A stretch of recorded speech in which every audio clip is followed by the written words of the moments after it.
4 years ago, everyone was excited for the M1 iPad Pro. The whole idea of having chip parity between Macs and iPads drew an image that desktop-like features would come to the iPad. But over the years, the only thing we've seen was Stage Manager and external display support. However, all of this changed with iPadOS 26. We were quite positive towards the changes being made during the beta. However, we want Apple to do this right. So, if you are part of the beta program and you discover any issues that you haven't noticed already in this video, please report it in the feedback app. Anyway, here are 26 things that we found and 26 solutions. Look, the new windowing system is looking to be miles better than the original Stage Manager. However, the logic behind resizing just makes no sense. Most apps are built around the original Stage Manager, where resizing would occur by dragging the bottom corner of the display. But now, resizing can happen just not where the visual marker is, but from any corner and the top region of an app. This is just too unpredictable. Say, you want to access some menu function in an app that's located on top of your screen. If you ever so tap too fast or drag, you may invoke the menu bar, window your app, or do both at the same time. I can't express how bad this feels, so we recorded a video trying to demonstrate it.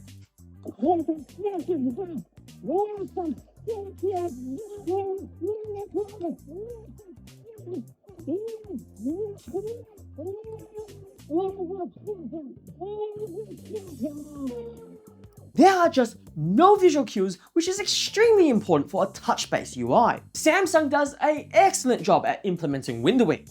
There's not only a visual cue, but it initiates only when you swipe from the bezel of your display instead of the usable area.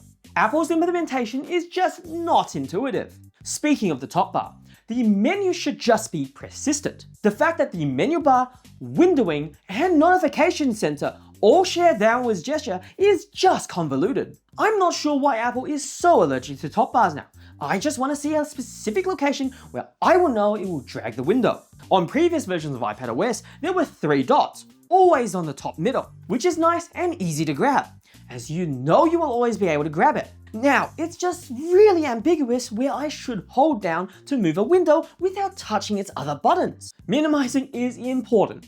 Count the amount of times that you had to minimize an app on your PC, or flick to the home screen on your mobile phone. In windowed mode, you can't minimize one thing without closing everything else. Android allows you by minimizing by dragging things to the side of the screen.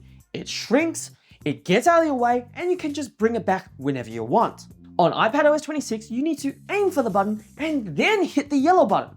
If Apple is going to go full desktop mode, then they should allow you to minimize their apps by clicking on their icons or flicking the windows downwards. Tapping a tiny button twice is just too tiring, and this is why I really like Slide Over.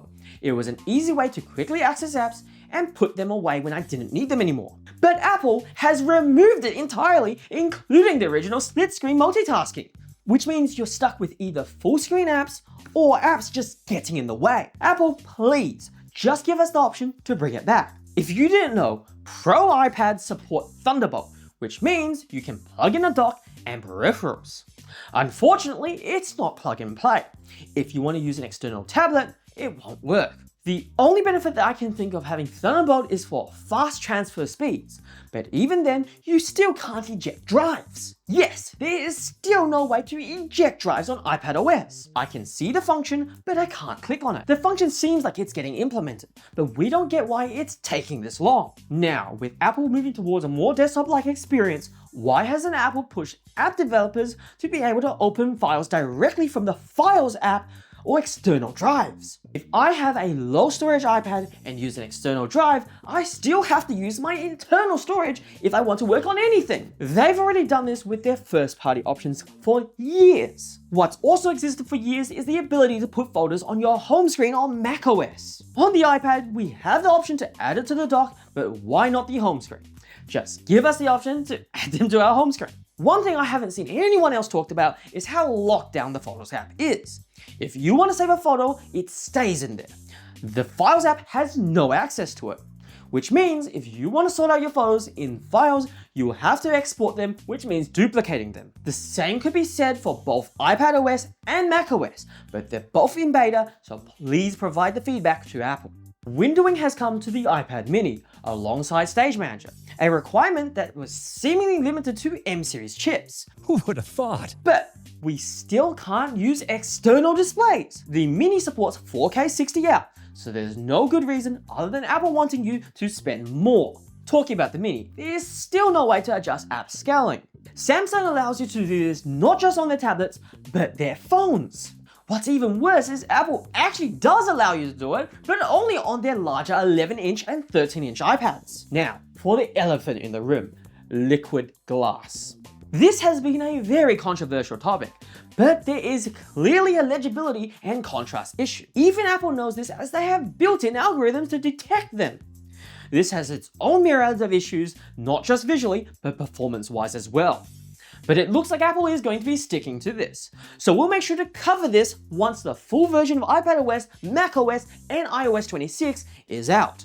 Still, we should have an option to turn off liquid glass and use a frosted variant, where elements aren't as transparent. Unfortunately, we're left with an accessibility option that just looks awful. If you have made it this far and you've noticed some issues that you didn't before, I urge you, please report them to the feedback app.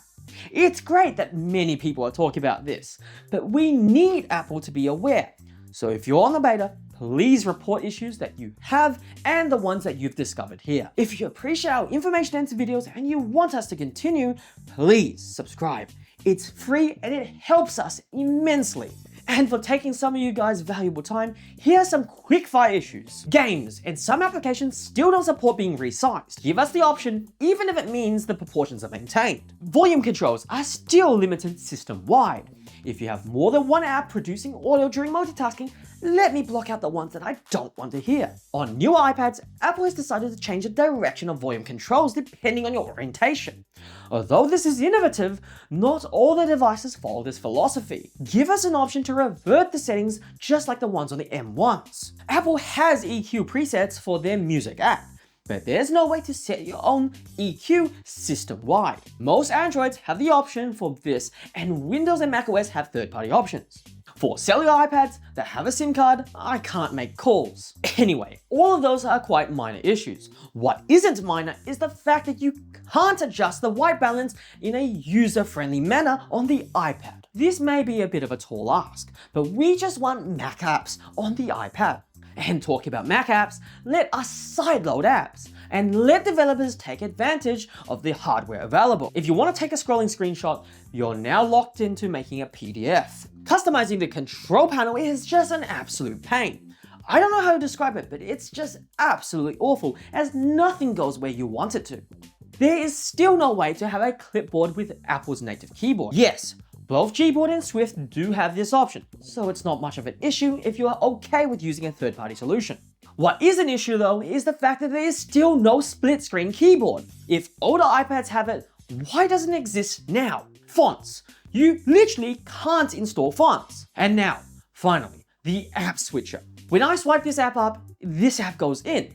When I swipe this up, they shuffle around. Look, we're not saying iPadOS 26 is bad, but when you factor in the iPad Pro, it's not a great look, especially for how untouch-friendly this is in its current state, forcing you to buy a Magic Keyboard. This reminds me of the Magic Mouse. It's crazy innovative, curved digitizer, scrolling in any direction, 3-finger macros, but it just feels terrible to use. If you don't get that, the iPad Pro is like putting a V12 in a Honda Civic to try to get better off-roading performance. What Apple is doing here is definitely better than what they've been doing the past half decade. The lower tier iPads have just gotten a free value boost, but the Pros still remain too limited. But let us know what you guys think in the comment section below. I hope you guys are enjoying this new style of content, and if you do, please like and subscribe so we can continue producing information-dense videos even though we're not even monetized yet. Make sure you do check out the Discord server to continue the discussion. Remember, have fun with your tech.